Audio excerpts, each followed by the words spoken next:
A new Marvel fighting game, Street Fighter 6 Elena, Street Fighter 6 DLC, big majors coming up. There's too much happening in the world of fighting games. It feels like it's a feast or famine in the FGC. And today we are eating. So we're back with another episode of Extra Trashy, and I'm joined by a very happy, for once, maybe iDom. How you doing, iDom?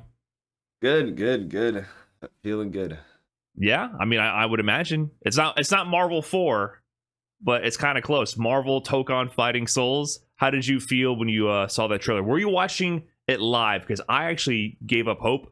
I watched Summer Games Fest last year live, and I was like, whatever. It wasn't really much for me going on. But this year I was streaming Street Fighter 6, and chat had to interrupt me and let me know that yes, a Marvel fighting game is actually happening, and it's not made by Capcom. It's made by Arc System Works, and I thought they were trolling me until I checked it out for myself. So did you see it live? How did you catch word of this? So I was heading to my local actually, and I was in the car driving there, and when I got to the local, they were telling me there's a new Marvel fighting game, and I was like, nah, what are you guys talking about? They're not making a new Marvel game.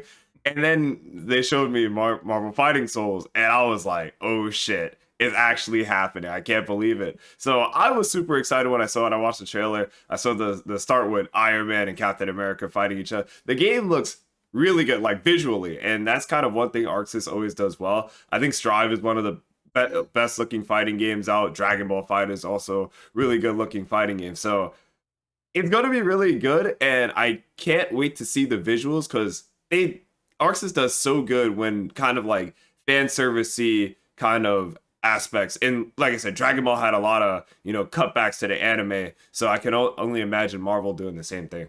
Right. It feels like ArcSys has really come up in this era of fighting games because of their art style and their technology, doing that whole 2D look with 3D models. They've solved the problem of that transition. So many other fighting game developers going from the sprites to 3D model era, they never quite got it. I mean, not to call it any names or anything, but some other active developers, it never really quite came together to have that same look of quality. So ArcSys, they did Guilty Gear and all their previous generation fighting games, all 2D sprites.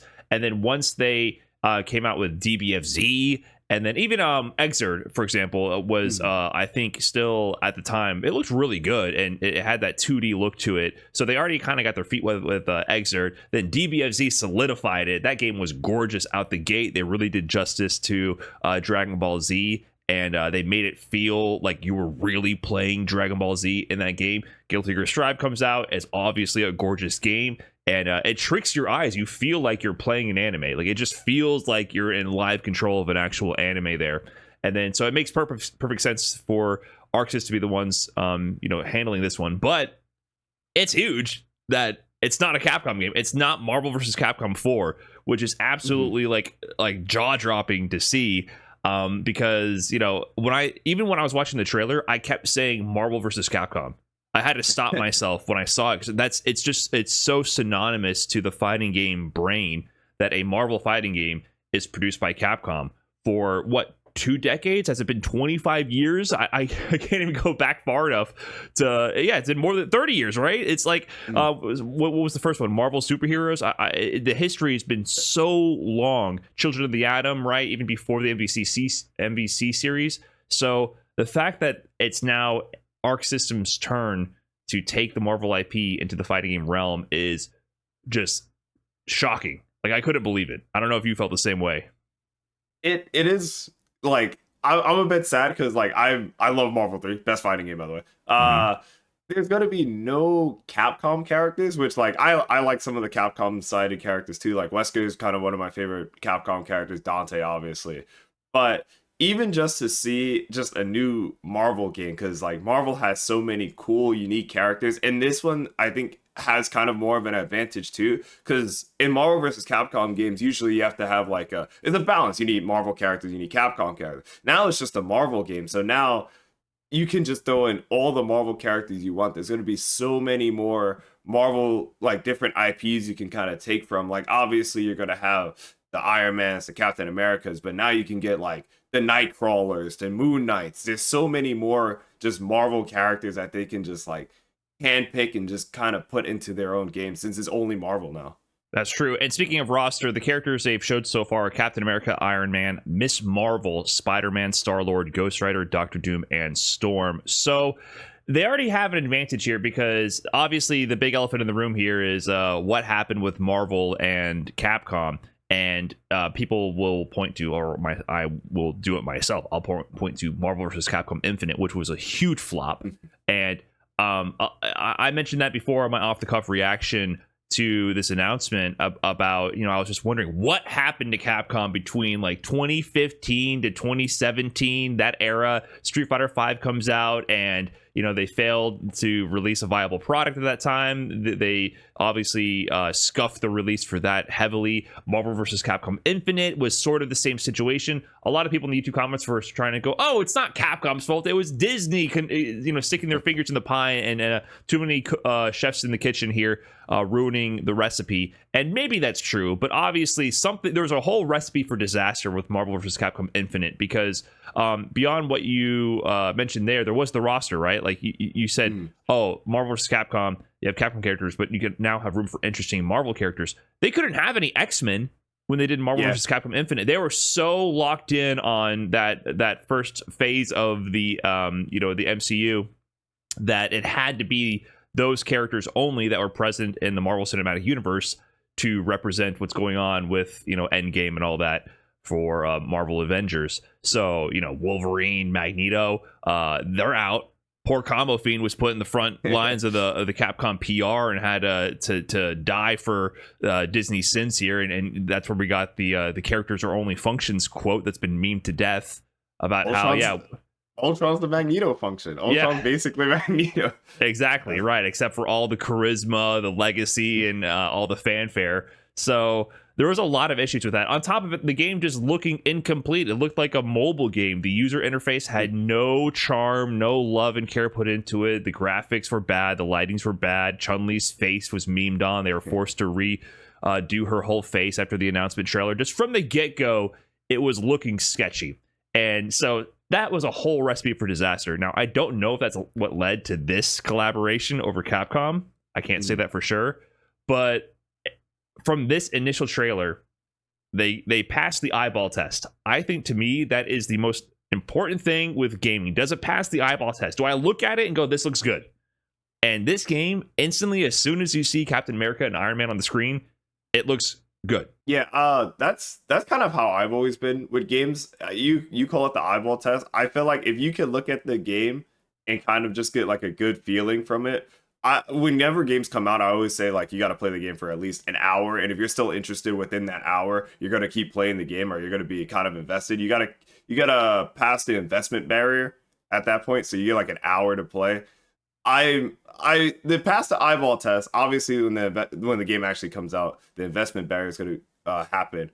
But man, I've never been so excited for a fighting game. Like, I like Infinite, and I was excited for Infinite, but they were always so like hidden about Infinite when it was coming out. I remember we didn't get gameplay for Infinite for until 3 months before the game was supposed to come out, and I was like, I don't even know what this game plays like. And Infinite came out. The game's all right in my opinion, but it's very ugly. Yeah. But now, at least with Tokon, I can see that the game's not ugly, and I'm curious how the game's gonna play. They did show off a lot of mechanics and characters moving and stuff in the game, so I'm curious how all that's gonna work. But from what it looked like to me, it looked like they took a lot of elements from the Strive 3 on 3 beta that was kind of going on, and the Strive 3 on 3 mode that's in the game right now, and kind of put it into Marvel Tokon. Like they were doing the Strive beta as the test for this game. It was all in our faces the whole time. They weren't even trying to hide it that they're working on a tag game. Yeah, it's gonna be interesting to see how it plays, because it's not gonna be MVC3. Like, even MVCI was already a departure because they had the active tag system rather than having the typical 3v3 characters, and then you have assists and then you have committal tags, which swap the characters out, and you have delayed hypercombo DHCs and things like that to swap characters. Like, there's multiple ways to swap your characters, but this whole concept of active tag was kind of new with Marvel Infinite. And it seems like this game, from what I can tell, it's going to be similar in that vein in terms of the tag mechanics, but it's also going to be 4v4, which is they had to up the ante somehow. But it's also not meant to be a traditional tag team fighter, because in the dev breakdown they had after the initial trailer, where they talked to some of the developers for a little while in a structured interview piece, they mentioned how they feel like that can be a barrier to entry for some people, where they feel they have to learn so many characters. So they said that in this system, you will not have to learn multiple characters. You can always control one point character if you want.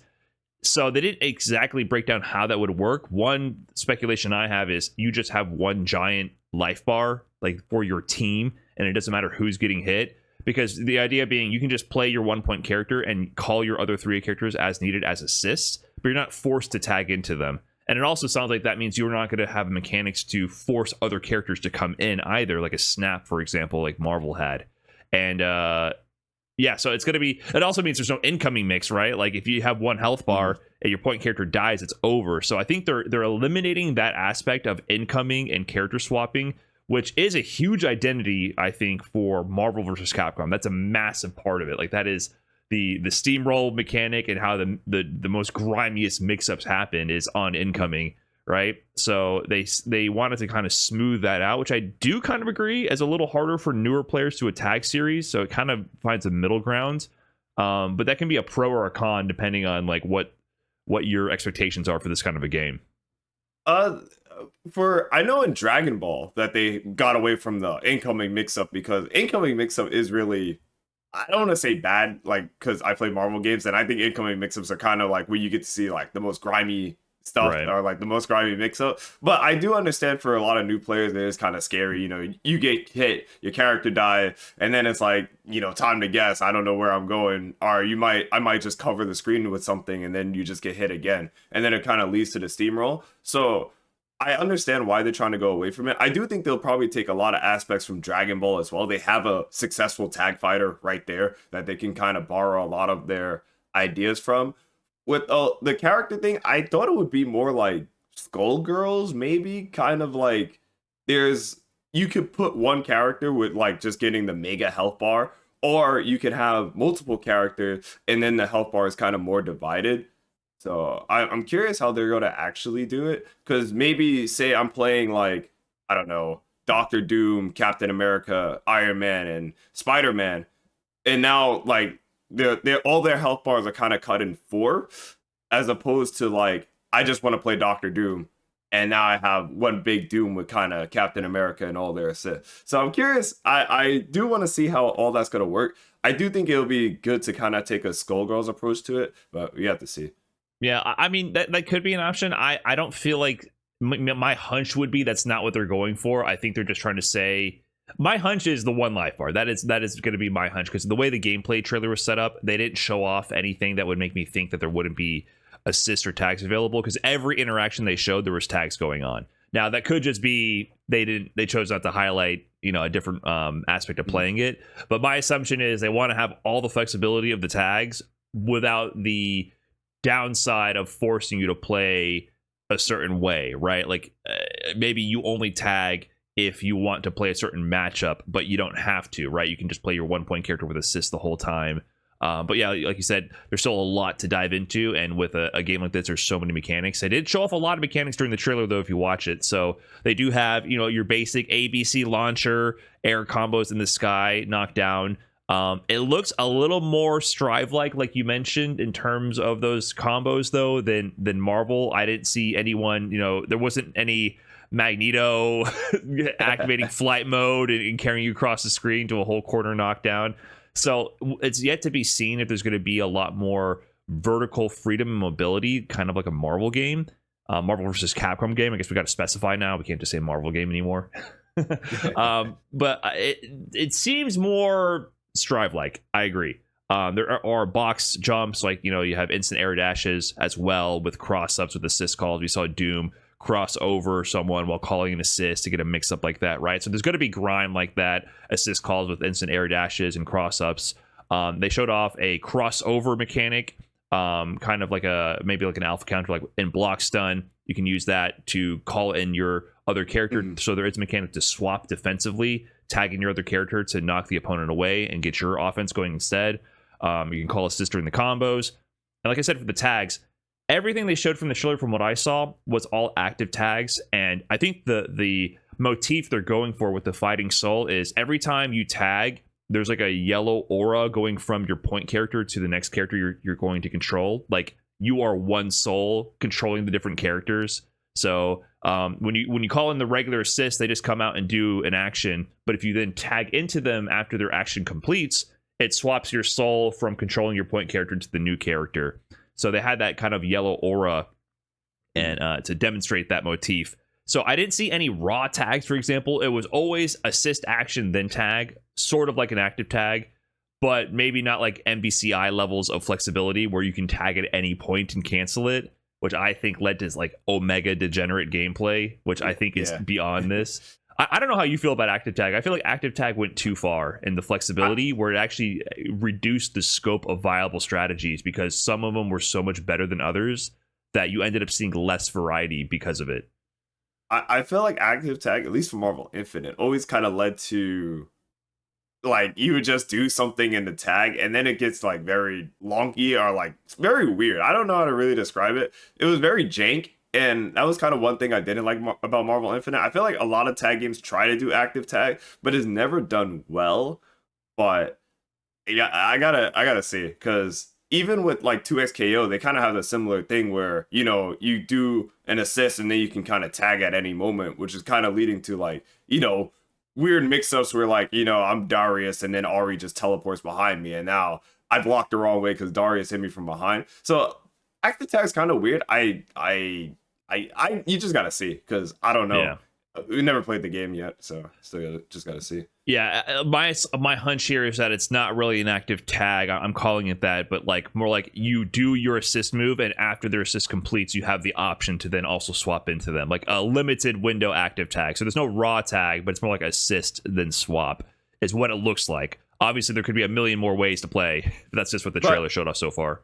But the thing is, when they were actually tagging, I wonder if that's going to be in the game where like how like the little soul kind of goes into the next character. Maybe that's kind of the, hey, you're about to get crossed up, so don't get crossed up here kind of thing. Like the saving grace to kind of like slow down if, say, a character tries to teleport to the other side, and then and when that happens in 2XKO, it happens so fast and then you just get hit. Maybe that's kind of like their cross up protection, or making sure you don't get hit to kind of just like freeze the game or show what's going to happen. Maybe. Maybe, and now that I think about it, there was another example as well. They had Doctor Doom. There was like a reset on a combo where the Ghost Rider went into the air, and then you see a flash of the yellow from Ghost Rider. So you don't see an assist come out yet. So maybe he was attempting to call an assist and tag. So maybe that was a committal like assist plus tag, or a raw tag maybe, which they, like I said, I don't think there was a raw tag shown. So maybe he was attempting a raw tag like function at that moment. But you see him grab the Ghost Rider and shut it down with an air grab. So it seemed like you can air grab them out of an attempted like tag moment or an assist call maybe, and punish them for that. So there's definitely some mechanics that are still a little fuzzy around that. But there are a few others, like they have stage transitions that's confirmed. Looks pretty good. Whether that's tied to something like a wall break or not, Strive like is still up in the air, because they literally showed something that looks rather Strive wall break style wall bounce. There was a moment like that during an air combo. They bounced off the wall. Now, does that mean it's just a wall bounce and those exist in other games, or does that mean it's hinting at a wall break plus the stage transition? They didn't combine the two, so I can't confirm it. But maybe there's going to be wall breaks.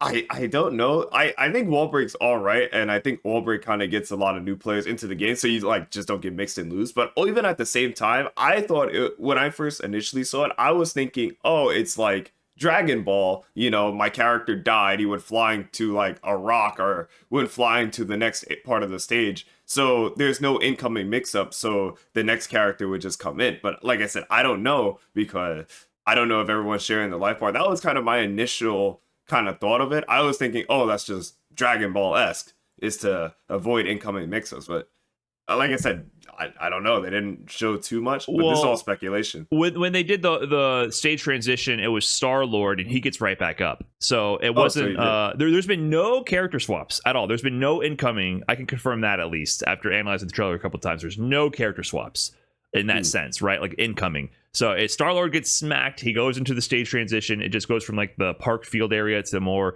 on the block in the city center, and then he just gets back up, right? So it wasn't the character died and there's an incoming. I really feel like they're trying to avoid that entirely. To me, the whole vibe of this trailer is we want to get some crazy 4-on-4 action, but we don't want it to be so degenerate that it's Marvel baby crowd is going to enjoy it, right? They want to have some kind of way to smooth it over to make this appealing to a wider audience while still having that identity of what a Marvel fighting game should be, which is huge shoes to fill, by the way. I'm still caught up in the fact that it's ArcSys making this. Like, that is just blowing my mind when I think about it. Like, is Capcom happy about this? Are they pissed?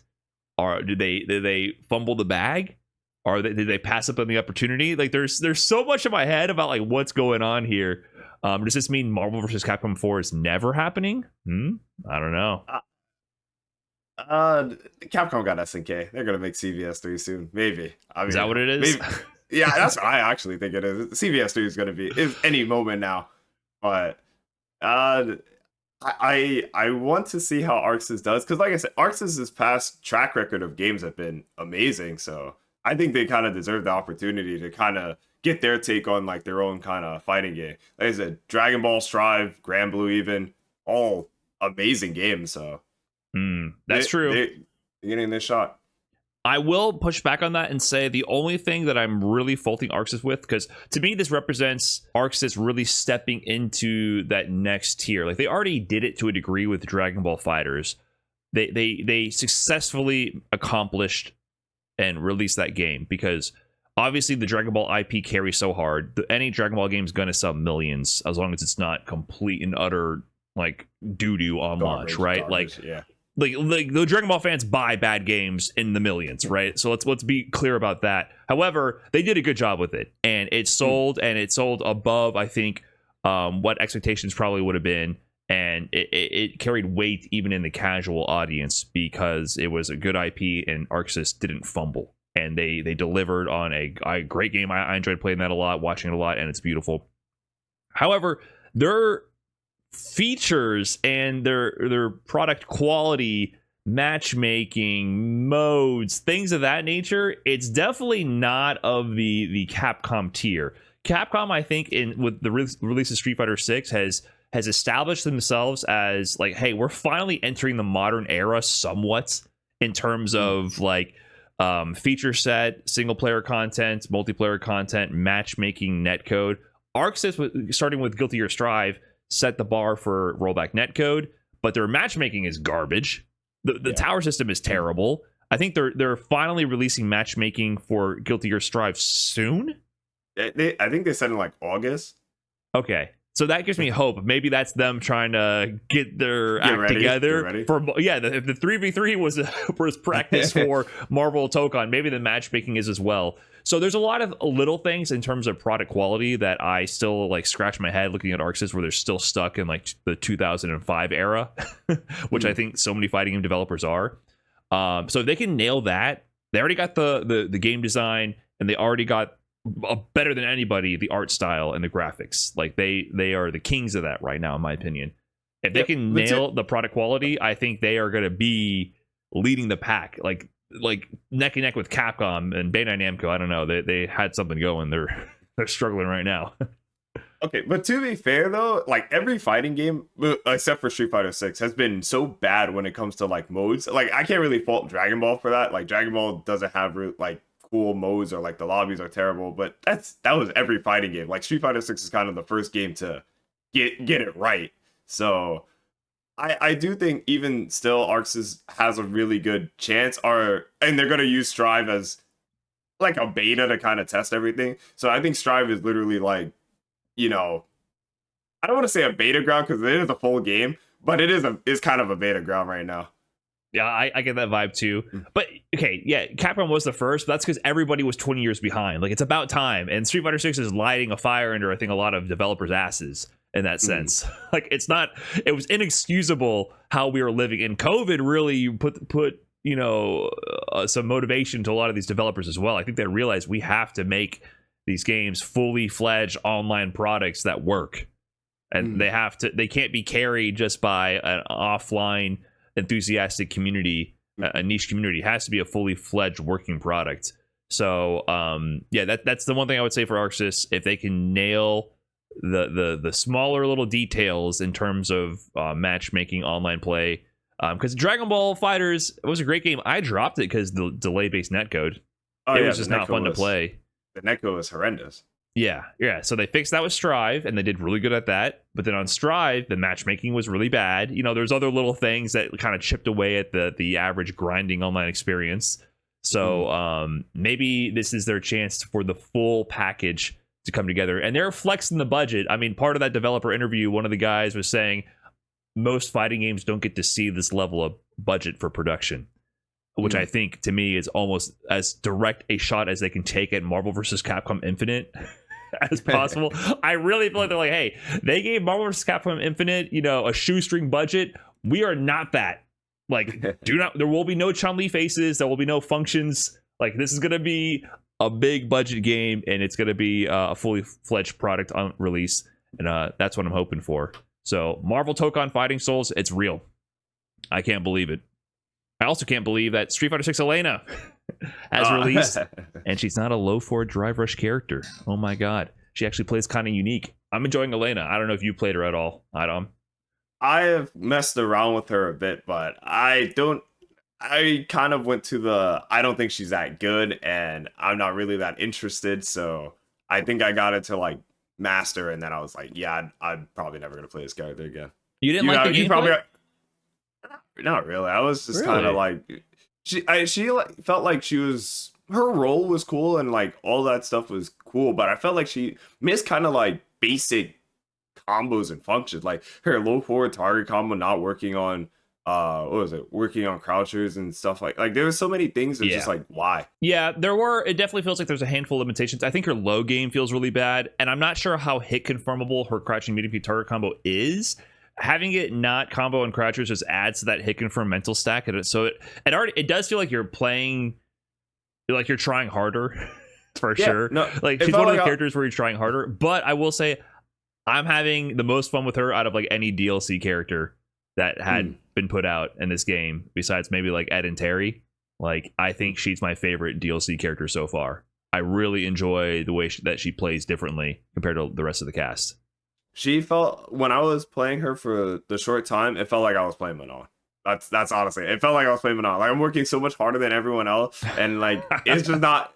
It was like it's not even worth it, and like I didn't feel like investing time into the character, so I was just like, yeah, somebody else would do this. And as far as I don't think I've seen too many like online replays of really high level players playing her that much. I see like Dogura playing her here and there, but I don't know if anyone else has been really playing her like that. Yeah, I think competitively, she doesn't seem to be immediately sticking. Like, it's been really fast. Obviously, there's a lot going on because we had not only Street Fighter 6 Elena come out, there's a Switch 2 release, the Season 3 balance patch. So there's a lot of going on. So people are also like trying to digest everything at once. They're also checking out the new patch, playing with their own current mains.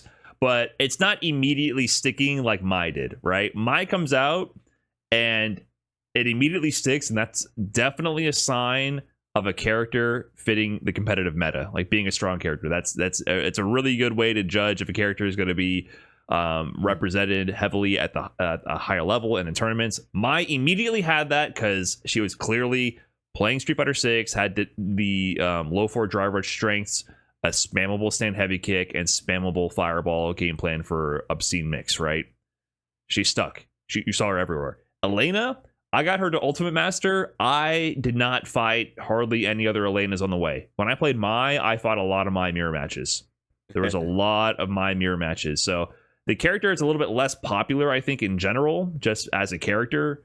But once you start climbing the ranks and you see less and less, it also means that she's also less popular because she might not be as strong right away. But if she is going to be good in the end, competitively, it's going to be because someone really invests in her. Because she plays different. She's very footsie heavy. She has a ton of hit confirms. And to me, I like that. I like that she forces you to play different. Like you're playing a much more range game and hit confirming to knockdowns. I like her overhead being kind of spammable. Like sometimes I get people in the corner and I'm just like overhead, low. Like it's funny. Like you're doing something different rather than just going for shimmy, strike throw and throw loops, right? So I really enjoyed that. You didn't spam any overheads on people? I do that with Manon. It's the same thing. I do it with Manon. It's kind of the same thing. You've had it. Yeah, you've been playing differently for 2 years. Yeah. To me, it's just like, oh, well, she feels a lot like Manon. Like, she has a good a better anti-fireball than Manon. But it didn't really click with me. I felt like I played Mai more than I actually played Elena, which is crazy to say. I was playing Mai more because I guess Mai felt different from what I was doing than what Elena felt from what I was doing as Manon. Yeah, welcome to Street Fighter 6. That's why I picked up Terry, right? Because for me, I played like JP and Ed. Very good, like top tier characters, but they weren't exactly like the Street Fighter 6 meta. And so I played Terry, who's a much more middle of the lane, I feel like Street Fighter 6 character. And so that's where I learned, like, here's how to do low forward drive rush. Like, here's what the 60% of the cast is doing on a consistent basis. Was me with Terry. So that makes sense doing that with Mai. But I don't know. I like Elena. I think she has some sauce to her, and she to me is a breath of fresh air. So I'm gonna try to keep playing her more. I have to check out Terry and his changes as well.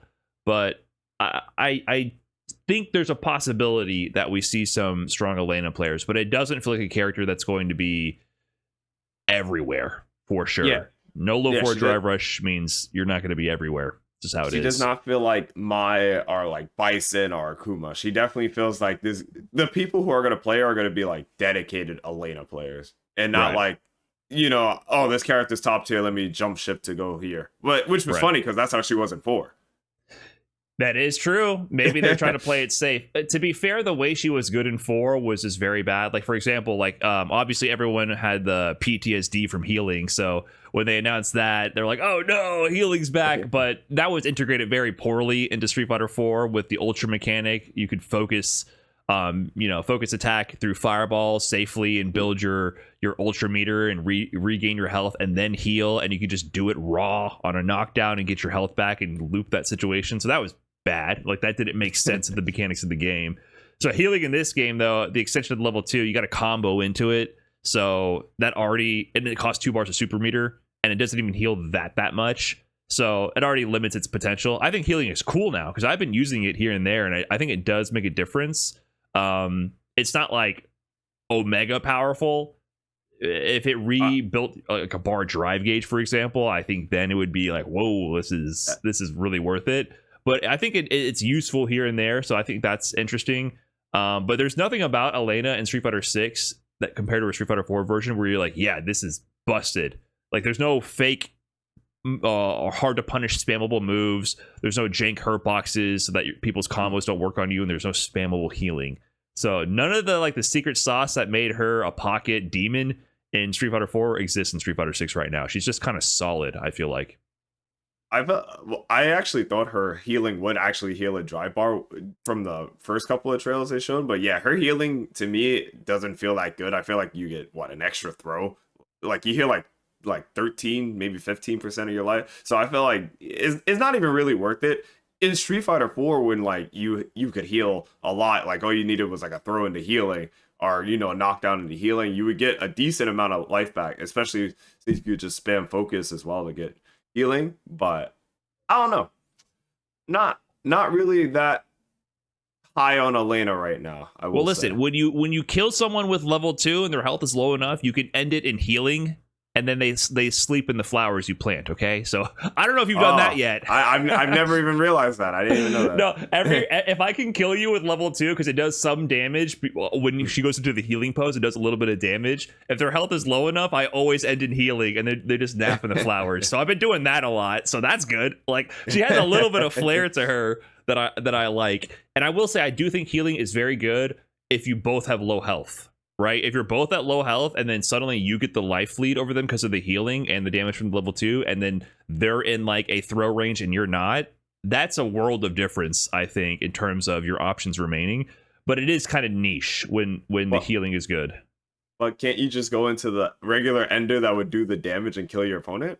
Well, the regular ender, I don't have the numbers off the top of my head. I think it does like an extra 500 or 600 damage, something like that. Yeah, but if the regular ender doesn't kill, it's like you're making it more niche. But if the regular ender doesn't kill, but also you need the health so you can survive another interaction, and then they'll still die in one interaction. Like if all those things line up, healing is the optimal play. If the health bars are like perfect, then yes, healing would probably be better. But it's never. Well, it's 90% of the time not like that. Is what I'm saying. I think I think you run into a few situations where it's worth it. I do think it's rarer though, but I like those things. Like I think the problem I've had with a number of Street Fighter 6 things is like so many things are so good always, right? And I think Elena has a lot of like, if these things line up, then this is good. And to me, I think that makes fighting games more dynamic, or where it's not always so clear cut and dry, right? And so I think Elena represents that to me. So I would say to anyone listening, if you want to try something different in Street Fighter 6, I recommend Elena. Or I guess Manon. I never considered that. Manon would be like that, but I prefer Elena to Manon personally. It's because you're a Street Fighter 4 player. That's all. It's just nostalgia. I did not like Elena in Street Fighter 4. No, that's the opposite. But Elena was still there. Biases. No, but Elena was still there, so you still have fond, well, maybe not fond memories, but you still have memories of Elena being there. Manon's new, so like, you know, new game bad. Everyone know that. That's not true. I gave Manon a shot. It was not. No. I'm just not a degenerate grappler player. She felt way too gambly for me. Like, you guys live on the edge. I like that Elena, I can just poke. It's okay. I can just poke, and eventually I may win or lose, right? So I don't know. I might not be a fan, but I'm enjoying some Elena. So we'll see where she goes. I hope some people pick her up. I don't think she's going to be super saturated in the meta, which I think is okay for a DLC character. They don't always got to be the number one pick out of the gate like Mai. But I think she's going to be. I think she's a good addition to the cast overall. But moving on. The other big thing, which I think more people are focused on, is that, yes, we had the Season 3 balance patch for Street Fighter 6 after a full year. Now, some people are saying that this is not the Season 3 balance patch. Capcom's got a little fuzzy on how they define these balance patches. So to be clear, this is the 2025-06 version balance patch. Obviously, 06 for June, 2025 June version. If you look on the Buckler website where they list the patch notes, it's always considered an update version. We had the date updates like 12/02/2024 update, 02/05/2025 update. Then for the new season, they do the version. Last time we had a new version was 2024-05 version, which is when they did the drive reversal changes, which is what everyone called Season 2. So I'm going to put that out there because I got so many comments saying, oh, this isn't the balance patch. This is not the big balance. This is the balance patch. This is the Season 3 balance patch. This is the 2025-06 version. This is the beginning of the new version, which they will make minor updates to going forward. And the big change for this one, system mechanic-wise, was, of course, what we already kind of saw, which was demoed, which we talked about in the last podcast. You get a bar of drive meter and some super gauge if you defensively tech a throw, and the perfect parry changes where you have to block in the same direction as you normally would and get the perfect parry timing if you want to get a screen freeze perfect parry. And we all predicted that correctly. What we didn't get right, though, from the last episode is what the effect was on the imperfect parry. If you don't block in the correct direction, high, low, left, right, and you time the parry correctly, you do get that effect, the new sound effect of a perfect parry, but it does not impact the frame data whatsoever. It's literally as if you block the move. The only gain you get is more drive gauge regen. Meaning, we speculated that how much would this change? What if people just do imperfect parry and OS a jab every time? You can't do that. It's like you're in blocks them the whole time. So the implications are perfect parry is harder to do. You're going to get way less random perfect parries. And if you ever get an imperfect parry, you're not able to turn the momentum in your favor. It doesn't do anything for you besides help your drive gauge a little bit defensively. So Those are the two big changes, and then some minor balance changes for characters throughout, except for a handful of exceptions. But as far as the universal changes, the throw one, I'm still whatever about, but I like the perfect parry change. I'm pleasantly surprised about that, and I think that will have more implications going forward. And when I played with Elena, at least, I haven't played Terry yet, there was significantly less random perfect parries going on. Significantly less, and I felt the difference. And so there would be times where I'm attacking, and then the opponent would get an imperfect parry, and I went, if this was last season, I would have been back thrown into the corner and lost. Right? So I was like, okay, that's a positive change for me, in my opinion. I think the perfect parry change is great, and like now that I see whenever imperfect parry happens, I'm like, oh, thank God, I didn't die. Or like the screen didn't freeze or anything happened. And I will say, from playing the game too, I've been less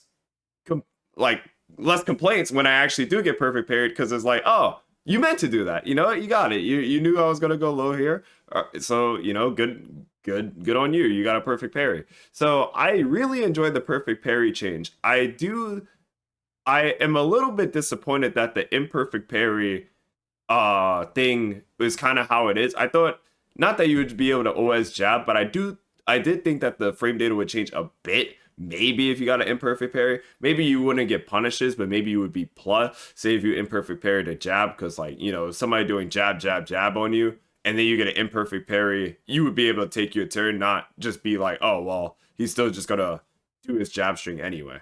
So that I kind of thought would be more different. One other thing I will say, I wish they had an exception to the rule parry. So there needs to be certain stuff in the game should still get perfect parry like they got perfect parry before. Ken Dragon Lash, Honda Headbutt, somebody doing drive rush jab on me. There needs to be an exception to the rule parry. I think that would be good. I don't disagree with that, but first of all, I got to call you out, iDom. You've been the #1 perfect parry complainer, and now you're saying perfect parry is too weak. Listen, I gotta call you out here, iDom. I gotta call you out here, iDom. I like that the imperfect parry gives you no frame advantage. I think that's good. I don't think that it was. I think it's a good change overall, but I do think the certain moves needed to get perfect parried. I agree with that. I understand what you're saying because the way it works now, to be clear to the people listening, is if you are trying to perfect parry something that is not a low, you must hold back. Even like a jab, you can block a jab crouching or holding back. But if you hold down back and you perfect parry a jab, a standing light punch, it will not give you the perfect parry. You'll get the imperfect parry. Same thing with Honda Headbutt, right? You can block that down back or back, but you will not get the perfect parry unless you're holding back. I do kind of agree that some moves in this game were designed with the risk reward of perfect parry in mind, and they even acknowledge that by, for example, for Honda, they're like, okay, because we changed the parry, because now you're like, you have to really hold back and do perfect parry. Like sometimes you won't get the perfect parry because you're gonna be holding down back or walking forward and press parry. We're gonna nerf the drive gauge damage for Honda's headbutt just because, like, yeah, we balanced it with parry in mind, right? Same thing with Dragon Lash. Dragon Lash. Most people with Ken does like jab, Dragon Lash resets. You're holding down back. You don't want to stand into it because, correct me if I'm wrong, I think Dragon Lash even hits later when you hold down back, giving you more time to react with the parry. So if you have to stand block it to get the perfect parry, you have less time to react with the parry, making that move more effective. I do agree that for like maybe those horizontal flying special moves, it was designed with you being able to just twitch react with parry no matter what direction you're holding in that moment. So maybe I do agree that it makes some of those moves a little more annoying. Jinrai as well, even though they nerfed Jinrai by making the low knockdown, and apparently you can maybe fuzzy interrupt easier. I haven't labbed that out heavily yet.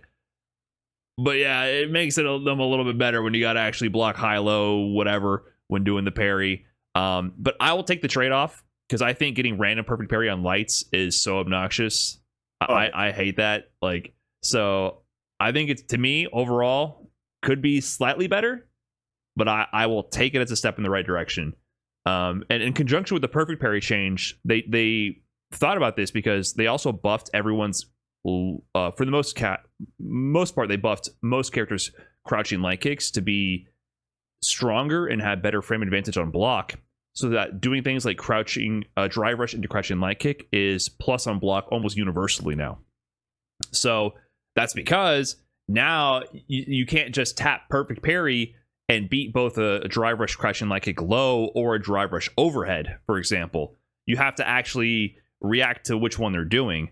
So they're enhancing the high-low mix, which I think also plays into like a character like Elena. Her overhead is really good, and she has a strong drive rush crouching light kick. I think they're kind of like going in that direction. Like, yeah, like parry will still be good, but now you have to actually think about what you're doing. They also reduce pushback on a lot of lights so that you can do jab, crouching light kick, jab and a lot more characters. That was kind of a non-universal string, always super powerful because after a jab, people like to walk away to avoid tick throws. Crouching light kick would clip them low in that instance and punish them and then convert to a combo, but only some characters had that. Now they kind of universally gave characters that. So even if you're mashing perfect parry on light strings, you have to guess, are they going to do jab jab or jab crouching light kick? You have to guess back or low. So I think they increased the nuance in the light pressure for both offense and defense. And I don't know, I kind of like it. I think it means that, like, yeah, like you mentioned, I respect more when I get perfect parried, whereas before I felt like I was rolling my eyes a lot. Now I'm like, good shit, you got me, right? I will also the throw change. I haven't seen it. I've played in maybe like 2 online tournaments this week. I've not noticed it at all. How about you? Like the reduce the like throw change. The throw for the you getting meter for throwing, for teching a throw. I only noticed it when the thing is, like, when the throw tech happens, I haven't trained my eyes to look at the meter.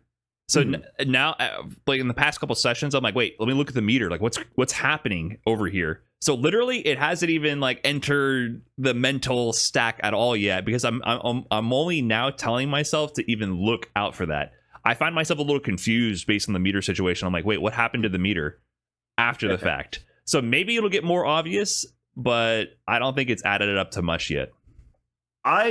One thing I've realized from playing is, if like, it's kind of what I was saying before, if you get hit first and then like you get knocked down and then your opponent goes for the throw, you had full drive meter already. I guess for super meter, you're getting more super meter. I have been dealing with more Rashid level 2s, I've realized, but just for getting more drive meter, you're usually at full meter if you get hit, unless like you got hit in a really bad scenario. And even if you get whip punish, you probably build your meter back by the end of the combo.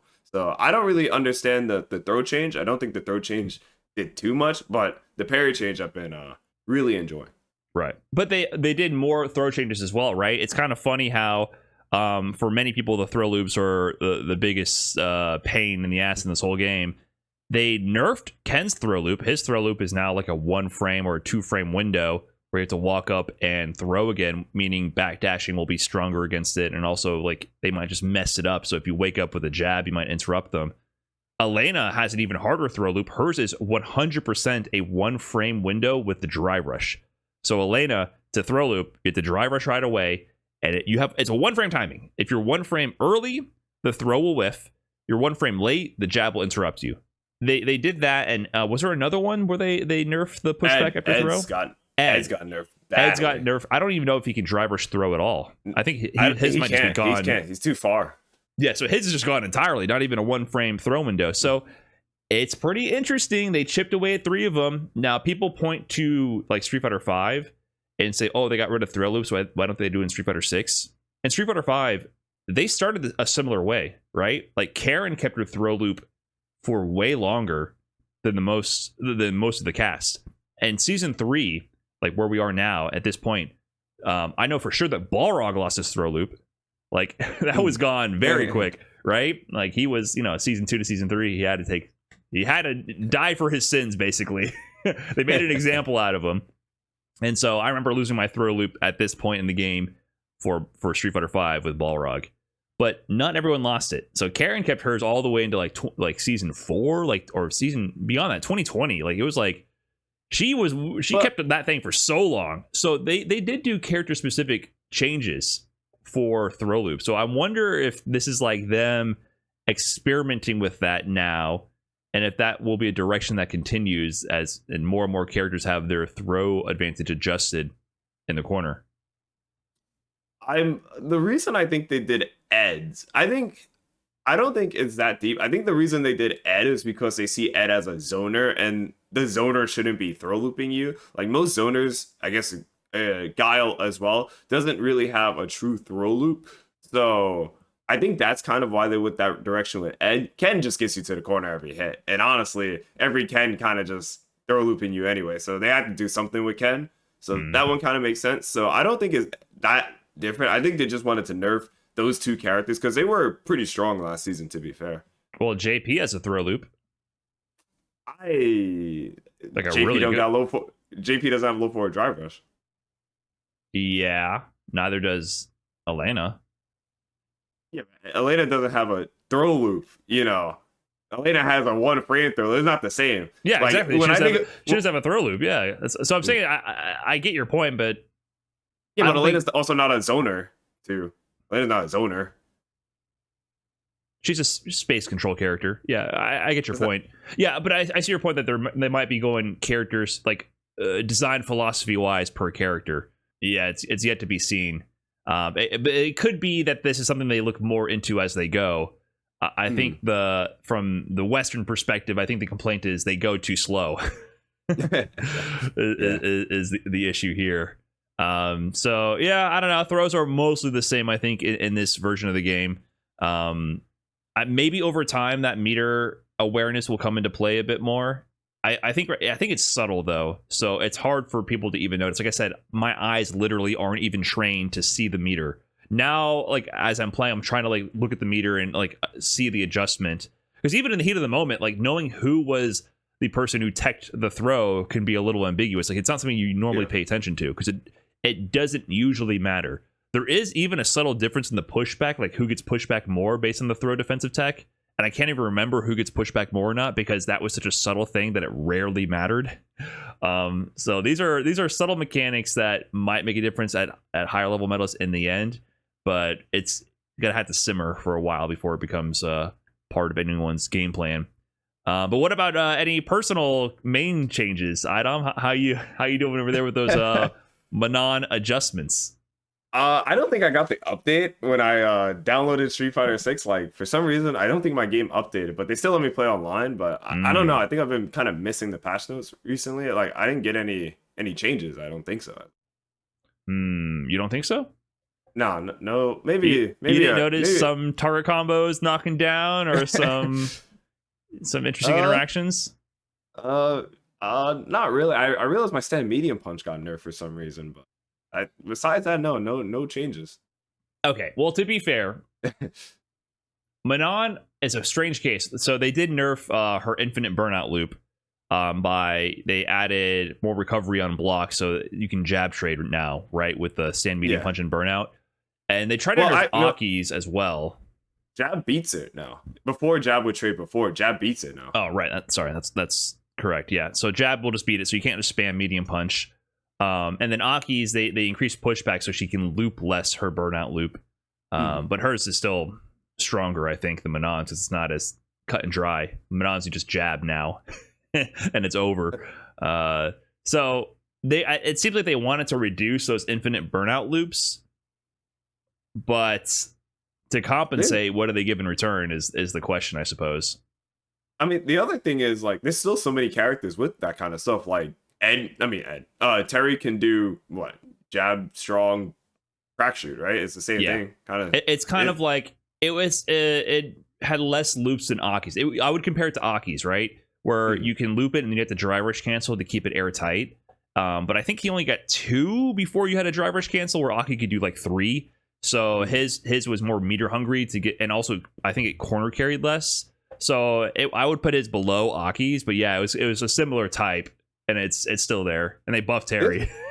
To be like, there's just a decent amount of them. Like, if you're gonna attack Manons and Aki's, like Ed, I keep calling Terry Ed for some reason. Terry has one. Cammy has one as well with Spin Knuckle. Like, there's so many of them in the game, so it's kind of just hard to attack all of them. So why take away, Manons and Aki? Kind of doesn't make sense.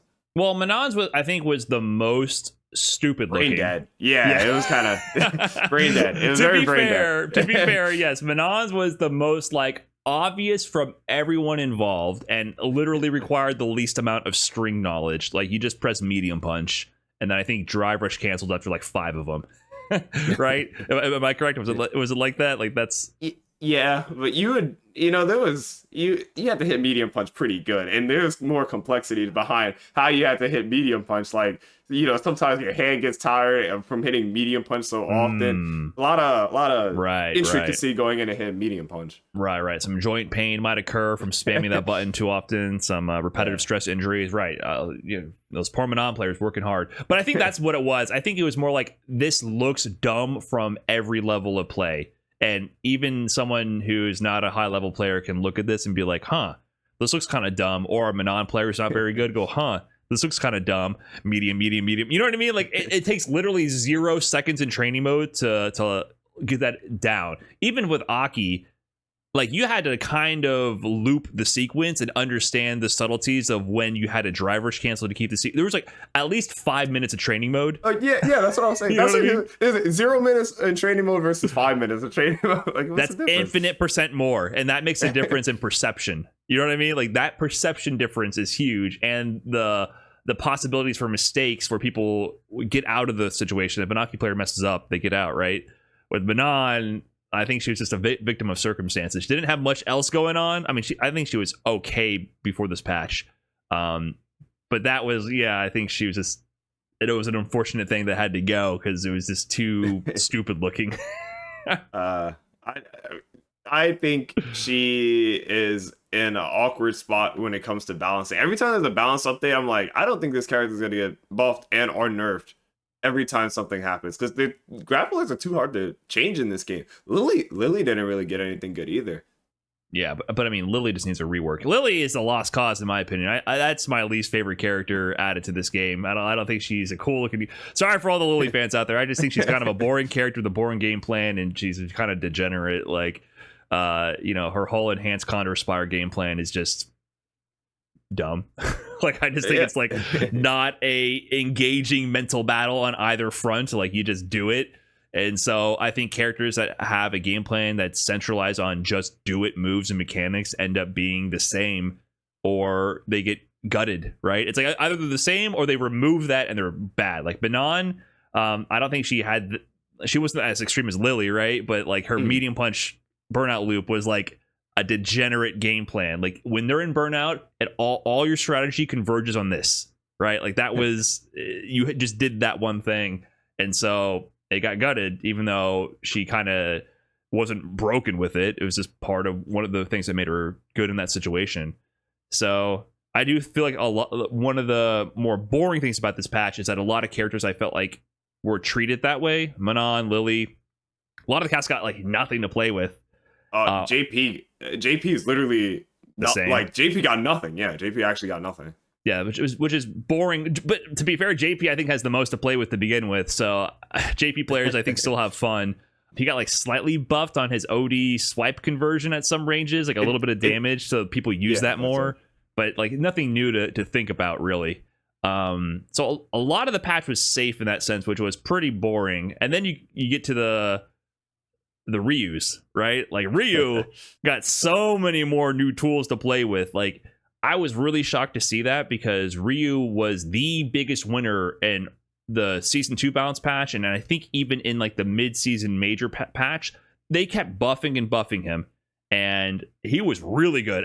Right before this balance patch, Ryu, in my opinion, was a super strong character, and we were seeing the Ryu players do work. Blah, second place at Capcom Cup. Endingwalker's been doing a lot of work. Endingwalker and Blaz were just at top 8 at Combo Breaker. Kusanagi won UFA. There's been like a decent amount of Ryu success over the past season, and it kept getting buffs and buffs. And then this patch, they're just like, let's give him a fucking laser beam. Why not? I was really surprised to see that. Ryu has been getting, this is crazy to think about. I saw a tweet talking about Ryu has been getting buffed since 2017. Ryu has gotten nothing but buff since season 1 of Street Fighter V, when he got nerfed. He has gotten buffed every possible time. That is nuts. But I also think there's so many Ryu players, so Ryu players just want things to play with, and the Ryu players will tell you, you're losing to, throws and mid, so is not that bad. So I just think his Ryu player being the majority of the game and the guy who everyone associates with Street Fighter, so they want Ryu to be good, even though he was already pretty strong. Well, they put Luke on the cover, right? Here's the thing. They always try to replace poster boy Ryu with Luke, and it feels like now they're like, you know what? Maybe it's time for Ryu to be back on the cover. But the thing, when you think of Street Fighter, if I say Street Fighter, who's the first character that comes to your mind? It's not Luke. Luke, dude, what do you? No, I've been saying they always try to do that. Yeah. And who's on the cover of Year 1 and 2 edition? It's Ed. Never mind. I was trying to see. Is that the cover art for the Wii? Sorry, the Wii. Yeah, Wow, the Switch 2 version. Yeah, if you get the Switch 2, that is what it looks like. The Year 1 and 2 pass, it has like Ed and Elena on it. That artwork is not my favorite, to be quite honest. I kind of prefer the boring Luke render to that. Yeah, so Ed is fronted. It's all the DLC characters, right? Ed, Elena, Rashid, Terry. Ryu's in the background there. Mai's eyes are like half the screen. That's crazy. There's Bison. Is that Akuma? Yeah, so Luke didn't even make the cut. Ryu's so back. They realize Ryu's that guy. When I think of Street Fighter, Ryu is that guy. That's true. I mean, and he's kind of fun to watch. Maybe it won't be fun getting hit by Heavy Punch confirmed into Denjin level 2 and losing 900% of my health out of nowhere. But the big things that changed with him, to be fair, are a little more situational. They just seem silly in a vacuum. But I don't think they're that situational. Getting Denjin Charge with Ryu is not hard. Like, people act like it's like Jamie's drink. No, Ryu has a great fireball game. He can knock you down with a fireball and do Denjin Charge, and he's just fine, right? His fireball game is good. So it's not the same thing to me as Jamie sacrificing Oki to get a drink. That is actually a big sacrifice for a character that is built around strike throw rushdown pressure, right? For Ryu, he resets neutral, throws fireballs, and then he can just do a random donkey kick and take a bar of your drive gauge, right? I don't think it's a big deal for him. So a lot of his buffs, though, were buffs to his Denjin enhanced moves, and they look silly. His level 1 now goes full screen in half an instance with the Denjin Charge. So if you get into a fireball battle with him and he stores Denjin, has level 1, you are going to get sniped. And then his level 2 charges faster, so he gets the whole crumple wall splat confirmed from literally just like a heavy punch hit confirm to level 2, so he can just spam his big heavy punch, hit confirm it to level 2, and you just die. Like, huge obscene damage. So little situational because it requires Denjin Charge, but these are going to be impactful changes for sure. Like, you're going to see this in matches, and it's going to be very brutal to watch. When I first saw the Ryu change, I thought it was a bug. When I saw the super, I thought it was a bug. I was like, this is impossible. There's no way they put this in the game. Now that I actually see it, I'm just like, wow, they really like Ryu. So I think Ryu, like I said, I already thought Ryu was pretty good. He obviously second at Capcom Cup. He has everything you want in a Street Fighter 6 character. So I trying to understand the logic behind buffing him, but like I said, it really is. I think most of the player base plays Ryu, and people like Ryu. Ryu's cool. Ryu got funny donkey kick, so it's might as well. And he is a fan favorite. I think he's top 3 on. I think he's top 3 on pick rates across every level of play in Street Fighter 6. Yeah, he tends to be up there in the pick rates, unless there's like a recent DLC character that's just busted, like Akuma or Mai. Like those are the characters that like knock Ryu down. But in general, Ryu is always maintaining that selection rank. It's Ryu. It's classic. Other than that, Terry got a lot of buffs. I haven't had a chance to play with him yet. He got more conversions with his medium punch to improve his combo conversion. Some overhead buffs.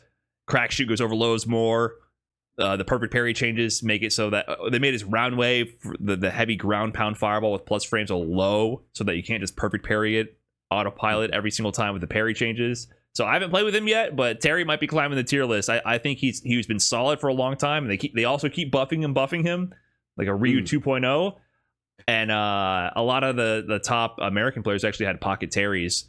I think we're going to see a lot more people pick Terry a lot more often now. So that's another one of the big winners from the patch, I think, is Terry as well. But overall, for this patch, my opinion, a little boring. but a step in the right direction. I wish we had patches like this more frequently, is what I would say. If they're going to be of this scale, I would hope this would be once every 4 months, not a year, is what I would say. That's how I feel about this patch. So a little disappointing in that sense, but positive overall. This did not feel like a yearly patch. This felt like the patch we got in December. That's what it kind of felt like. Yeah. I wish we got more patches. I'm not saying patches every 2 months, but if it's this size, then it should be bigger. I am still a bit mad. Like I'm one of the people complaining. Why have we still not gotten rid of throw loops? Throw loops are still very annoying, very, very annoying to play against. I don't think it's fun for the person doing the throw loop or the person getting throw loop. So I'm still #1 throw loop hater. But I step in the right direction. I do like the parry change. I thumbs up on the parry change. I'll give the patch 4 out of 10. 4 out of 10. I'd give it a 6.5 out of 10, 7 out of 10. I think it was a good patch. Just wish more would happen faster is my main complaint. But speaking of tournaments on the new patch, CEO 2025 is happening next weekend. We're recording this on June 8th. June 13th is going to be CEO, the next CPT Premier event. And we just had Combo Breaker, one of the biggest CPT Premier events, and we saw the scale of that considering it's now back on a point system. So players are traveling internationally from all over to compete, because not only do you auto qualify if you win, you also get points on the CPT leaderboard to earn your spot to qualify as well. And also on top of that, there's Esports World Cup qualification. So there's a lot of incentive in this season compared to last season to travel internationally. So the level of international talent is absolutely ridiculous right now. CEO has 500 less entrants than Combo Breaker, which means it has 839 players, it looks like right now, in the Street Fighter 6 bracket. However, there's also significantly more international competition, meaning the pools are going to be absolutely absurd. You're going to see tournament, CPT, regional, and premier level champions duking it out in pools in round 1 and 2. Like, you're going to see some absurd matches. To throw some names out there, we got Tokido, Shuto, Ryukichi, Hikaru, Mago, Daigo, John Takeuchi, Niampi, Koji Kag, Mizuha, Eita, Dogura, Yanai, Hibiki, Ryusei. I mean, there's like maybe 40 Japanese players. 1, 2, 3, 4, 5, 6, 7, 8. Yeah, there's like we're getting close to, there's like 36 Japanese players here. To all the best NA players showing up. Players from Korea, Lashar showing back up. He just won Combo Breaker. The birds are coming out here. Ending Walker, Problem X from EU. So it's going to be an absurd tournament, and the first one on the new balance patch. Now, CEO 2023, Meta RD won. CEO 2024, Punk won, which was his first, I think, big international Street Fighter 6 win, which CEO last year was an Esports World Cup qualifier, so it had a lot of international competition that time. But this time it's even more. It's Esports World Cup plus CPT Premier. So what are we feeling for this one, iDom? You think there's going to be any big shakeups, any big upsets? Anyone favored going into this based on the recent changes? Looking through the pools, every pool has about 4 players that are really strong. So I can see some of your favorite players drowning in pools, because like, even looking at it, like just even my pool, for example, my pool has Juicy Joe, myself, Yuto, Justin Wong, and Campaign. Like, those are kind of the 5 names that you would realize. Now, I got to keep my win rate good versus Justin, but even to say that's so hard, and that's only the first round. Like, that's not even round 2. That's literally just in pool. Right. So I don't know. This tournament is really stacked. I think this has more entrants than last year's CEO, because I looked up the numbers. Last year's CEO had 616, so the numbers did go up. But I will say it, going to both CEOs, last year's CEO had when you have the pools and you're like, man, I'm gonna get out of pools easily. I'm just gonna go to round 2, round 3, and just kind of get to top 24, top 32 easily. This one I'm looking at and I'm like, wow. There is a lot of killers just going into this. And that is very scary. Yeah, I mean, you and Juicy Joe, like 2 Capcom Cup finalists in the same pool, right? So to compare, like, round 1 pools at Combo Breaker, which had more players, right? You generally have 1 known name per pool. easily, and generally there's very little upsets. And I think he's Inkross on Twitter is who you want to follow. He manages Wikipedia for the Street Fighter sections as well for fighting games. He has all the stats, and he often compiles any upsets going on in the brackets based on the seat placement going in. He's like, yeah, for pools round 1 at Combo Breaker, there was like 0 upsets. That will not be the case at this tournament. There will absolutely be upsets. So early pool matches are often very lopsided in that sense. No, you can't call it here. And even last year, like you mentioned, it was Esports World Cup, so there was international competition, very stacked, but it was the tail end of the qualifications. So I think there was only 2 spots available. And you barely missed out on that, right? I think Nephew got you in the end. Like you got what, 4th place there, 5th place? Yeah, 4th place. Yeah, so you got really close to the Nephew. I mean, your JP almost did it, man. I don't know. Put a few more reps in that JP, would have had it. But yeah, there was only 2 spots. So by that point, a lot of the players either qualified and stopped traveling, or they kind of like gave up. Like, oh, it's too top heavy at this point. Whereas the previous tournaments, it was make top 8 and you qualified. And you're like, hell yeah, I might have a shot at top 8, but like top 2, then it's like, well, I don't know, like Punk's there, Yeah, top 2 is crazy. For this kind of scale, because like I said, I don't know, there's 36 Japanese players. There are, 36 Japanese, 20 well-known American players.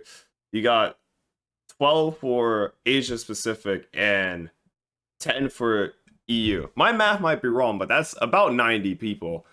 90 notable players going to CEO to play. So some of your favorite players might drown, and that's just how it is. Right. It is how it is. Yeah, top 2 again go to Esports World Cup for this one, but the main incentive now is the CPT point system, which I'm happy to see that it's working. Like it's very clear. This is something I was complaining about. You add the point system, the players travel. There's a 1-to-1 correlation with it, which makes for a much better viewing experience. So I'm happy to see that being the case here. But going to this tournament, I'm looking at, Blas is back at it. It's awesome to see Blas is traveling internationally heavy now. He had just had a great showing at at Combo Breaker. He's going to be back here at CEO. Buffed Ryu, Ending Walker as well. They played off at Combo Breaker, so maybe we'll see some Ryu shenanigans. I'm also predicting like a Tokido just still winning with Ken, even with the nerfs. Those are the 2 things I have: either Ryu with buffs going far, or Ken with nerfs still doing the same thing. Usually those are the things that you tend to see. Sometimes like the person who gets the most nerfs ends up just winning anyways. Like that has been a pretty consistent theme. So I don't know, any other expectations you have? Any like people who might leverage the changes in the patch to make some waves? So I'm curious who Lashar is going to play. I know Lashar was playing Terry a lot at Combo Breaker, but he never used Terry in pool. I mean, I think he played Terry in tournament once, but a lot of it was Mai.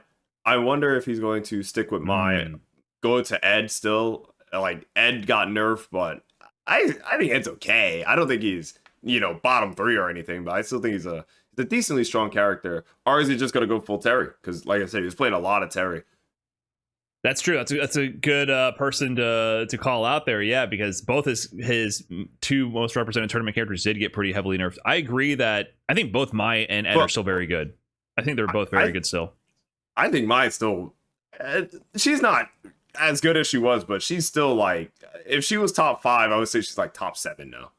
Yeah, they changed the proximity guard on her OD fan so that when it bounces, you can now walk still.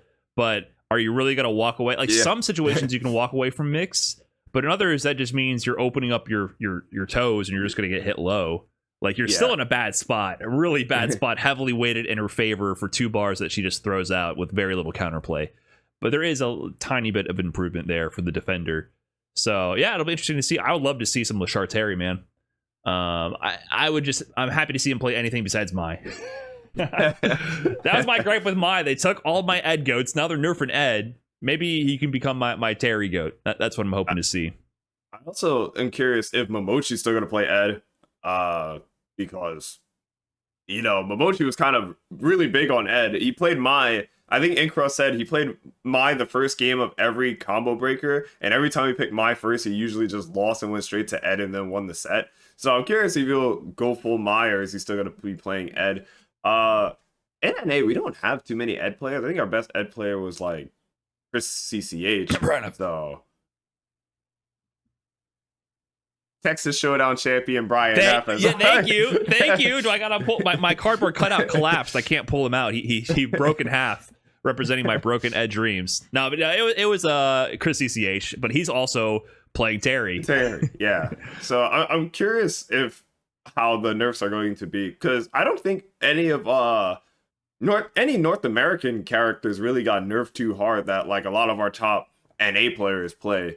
So I don't think we're hurting as much as like more of the Japanese players, because they had a lot of Ed players, and I think Ed probably got nerfed the hardest of this update. So I'm curious to see how they're kind of going to go. Yeah, he got the most significant nerfs, but I also kind of agree with your assessment that he's okay, because I just feel like his range game is still there. Even though, yeah, you can perfect parry also his flicker and get a screen freeze. It's like, I don't know. I think his core game plan is always going to be there. He has great normals and range game. So that has remained solid throughout. So no matter how much they nerf the other aspects to him, I think he's going to be good. Maybe obviously worse, but still very good. So for Momochi, for example, in my heart, I feel like I hope he goes Ed still. That's my heart pick. We'll see what he does. He's going to know what's best for him, of course. But I would love to see some Momochi Ed. But either way, CEO, it's going to be a good time. Make sure to tune into that next weekend. And on to the final and maybe most important topic, Street Fighter 6 DLC. They actually demoed it. I was not expecting this trailer, to be honest. It caught me off guard. So they showed off the upcoming season of Street Fighter 6 DLC. Kenny Omega doing the honors again this time. So the cast of characters we have coming up for the next year are Sagat, Sea Viper, Alex, and Ingrid for the next batch of DLC. And my first impression is, man, I like this better than last season. That was honestly my first impression. I am excited to play Sea Viper. Sagat is always good, and like Sagat is obviously a staple in Street Fighter. I feel like he's been in almost every Street Fighter game since he's kind of been out. But I don't know about you. I'm not the biggest Sagat fan. I don't really like Sagat, but Viper, I'm excited for. I know everyone always hates me when I say that. I am not the biggest Sagat fan, but Viper, I'm kind of interested to see. I'm interested in both, and it's funny because I wouldn't say I was a fan of dealing with either character in their time, right? And I never really played a Sagat. I think I'm leaning more towards a Sagat playstyle for myself these days. Like I've been playing more Shoto stuff, so like I want to play some Sagat. Because you're old. Yeah, I guess I'm getting old. It's like I definitely was a Sagat hater back in my Street Fighter 4 Balrog days. Back in the day, my goal was to kill all Sagat players. Like I had to get in there and I had to do turn punches. And now I want to throw some fireballs and uppercut. I don't know. It's just getting old. Sea Viper, the same vein. Like she was so obnoxious to deal with in Street Fighter 4, and I think she's going to be obnoxious again. But at the same time, it's okay to be annoyed by certain things in fighting games. This is how it is. Like she's gonna have some dirty mix, some grime. You know, it's like it's good.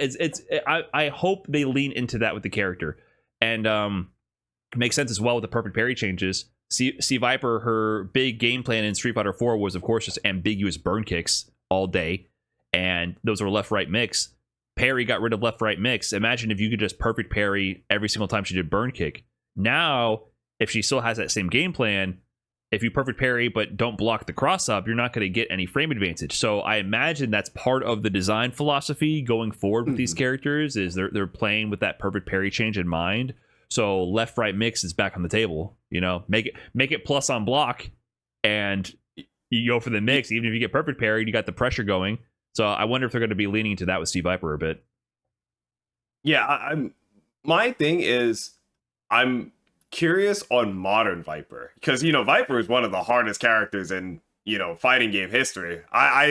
Anyone who plays Viper is like amazing in my opinion, because that character is difficult. That's a difficult character. But I'm curious how she'll be in 6, and I'm curious if modern Viper will help out people and make playing Viper easier. I actually that's exactly what I was thinking of when I first saw Viper. I was like, I wonder how modern Viper is going to play.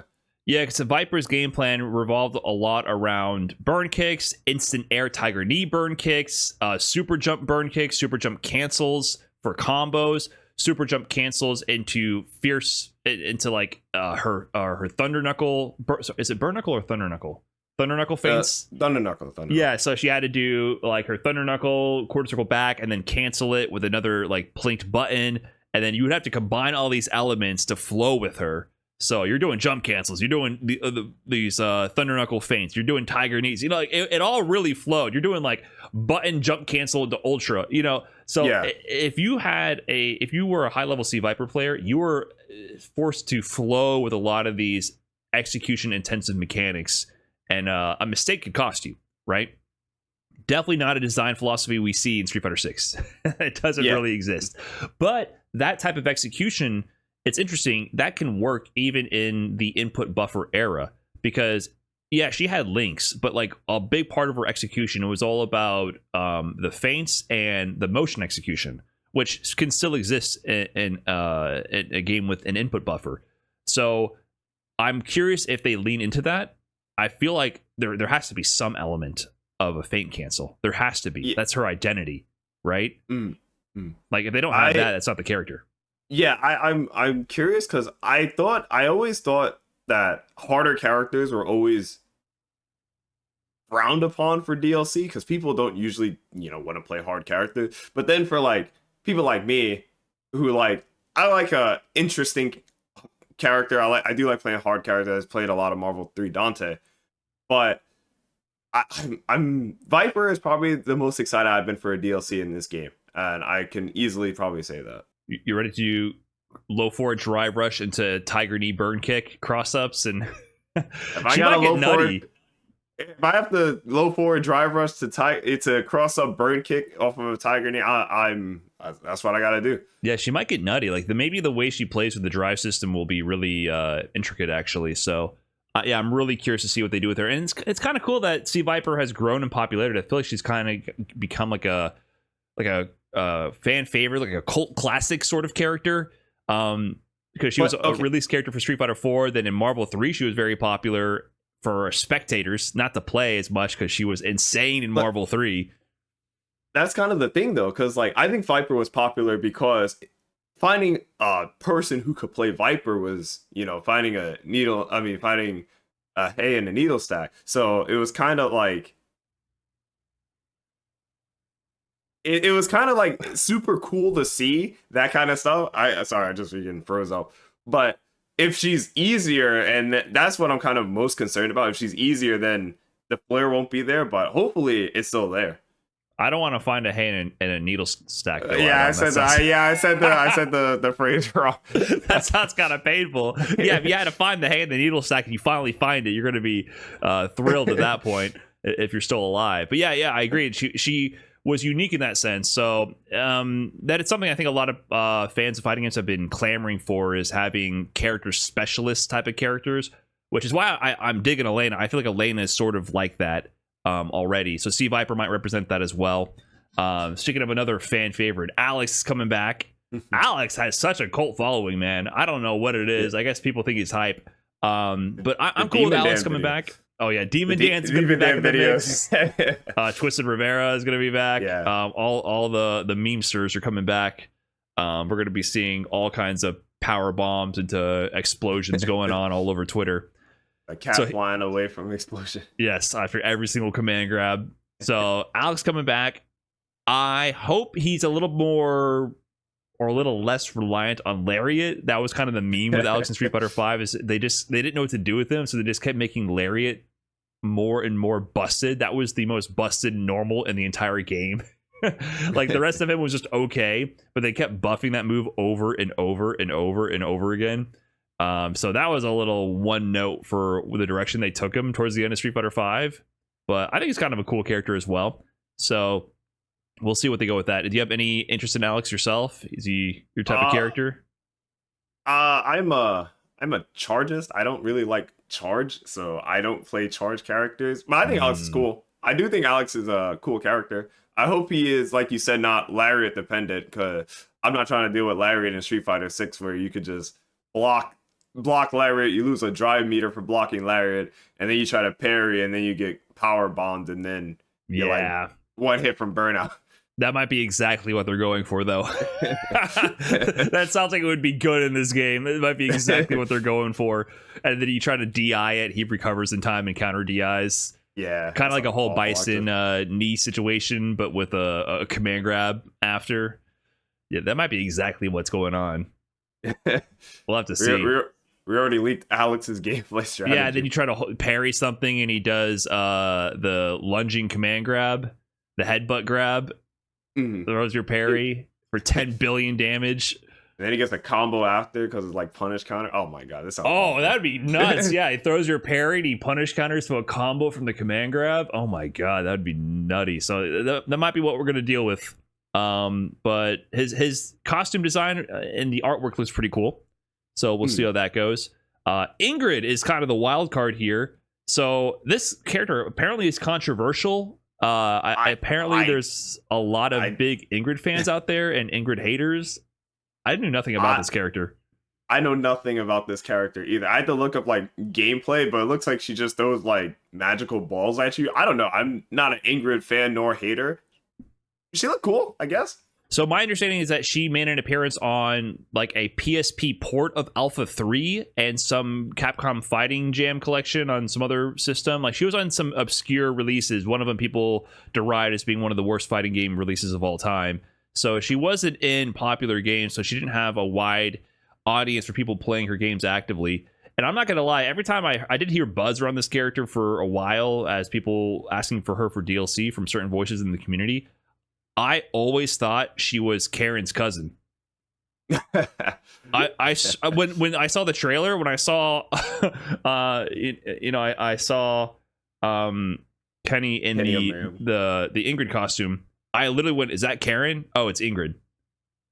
I thought she was Karen's cousin or sister or something. I thought they were related. I thought they were like kind of like the Cammy doll situation. I thought it was like the Karen's family. Like I thought. Am I wrong? Did you see that resemblance at all?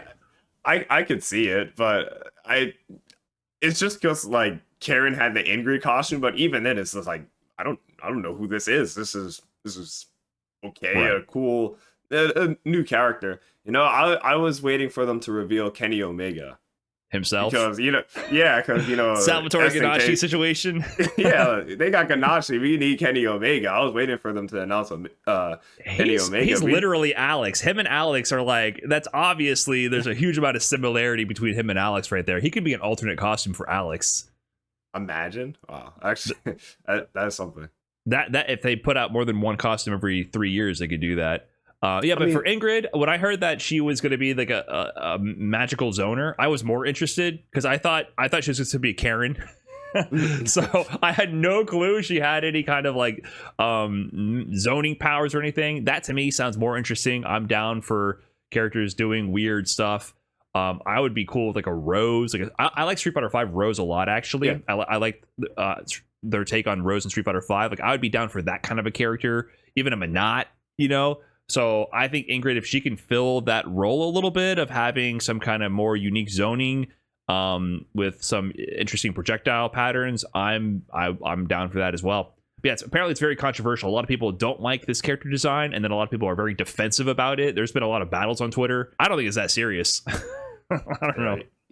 You can't tell people what's important to them or not, but I don't know. I've seen a lot of things about Ingrid, but I don't understand. I don't understand any of it, to be honest. She looks cool. I'm excited to play her.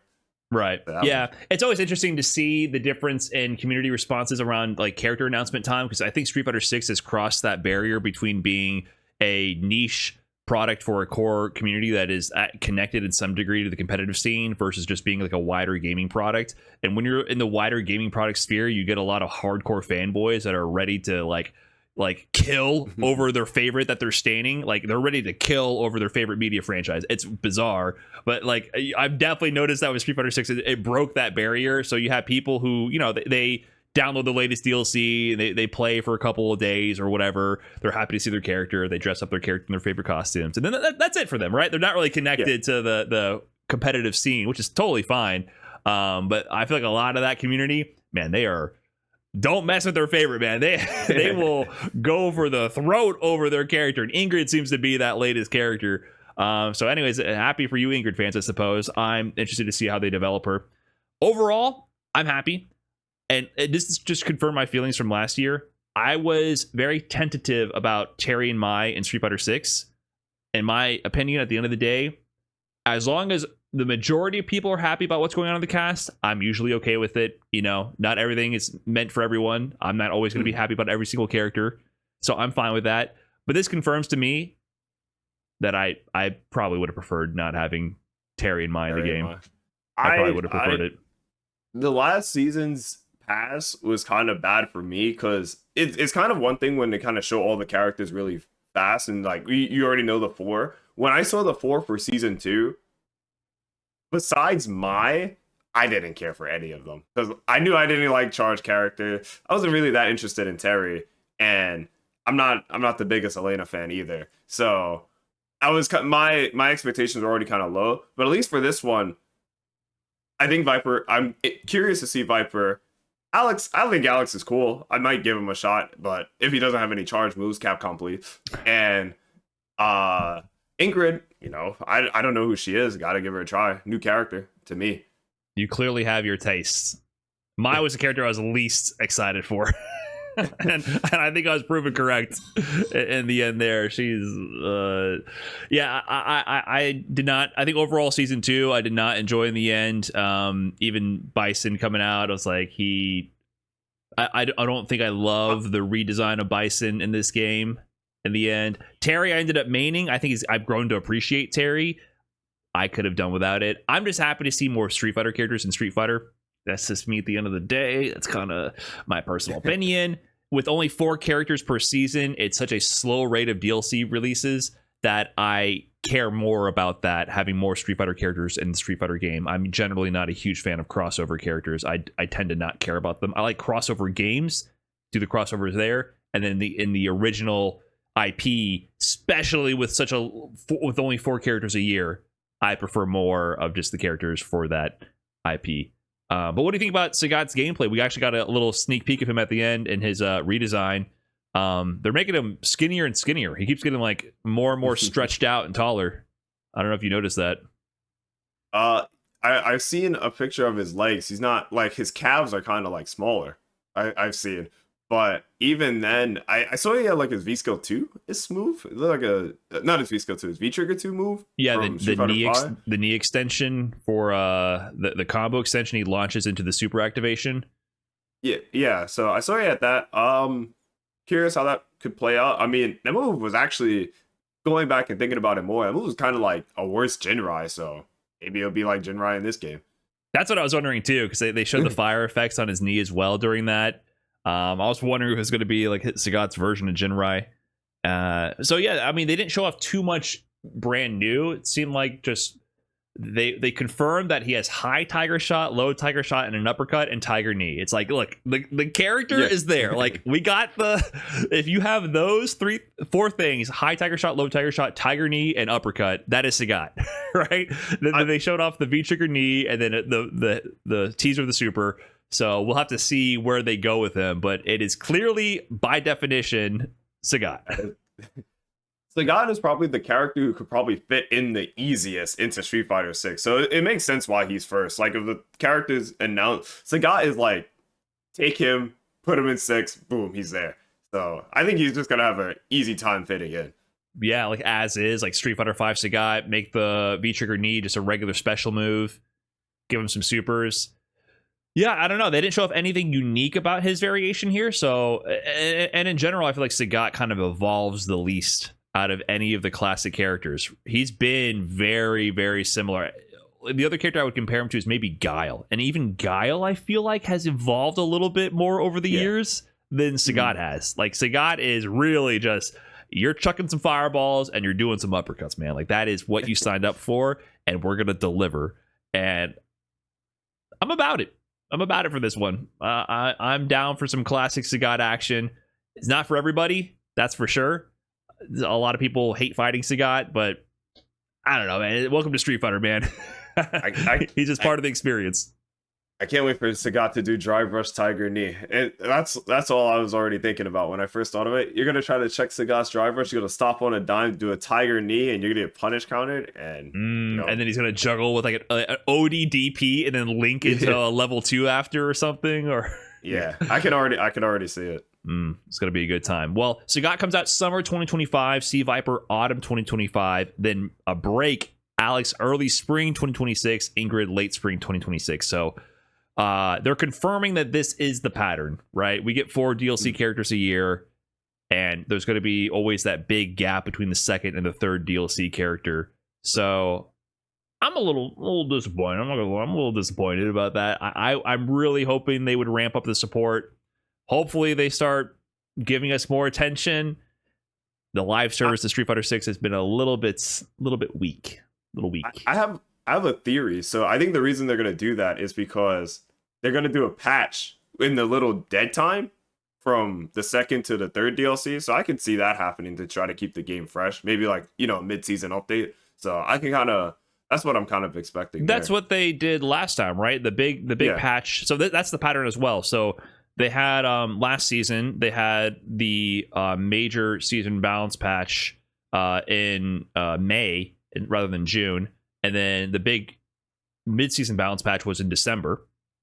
So kind of around 6 months later on average. And that's in between the DLC characters, basically. So that seems to be the pattern, right? The season patch starts now. We get 2 DLC characters, then December, a fairly sizable mid-season patch, then 2 characters, then season update. Or 1 character, and then 1 character plus the new season. They always do that thing where they put the last DLC character with the new season. So it's almost like disingenuous to call them part of the previous season. The Ingrid will be planned with season 4 balance changes in mind, kind of like how Elena was on release here. So they tend to use that last DLC character as the introduction to the new meta, as much as they want to change it for the next season.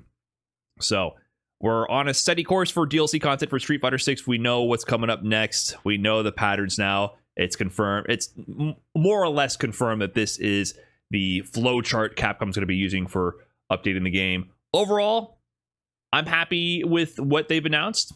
I'm happy with the state of fighting games right now. Wish there was a little bit more juice going into the Street Fighter 6 updates, but at the end of the day, I think the genre is doing really well, and I'm excited for what's coming up next with all the fighting game action coming up.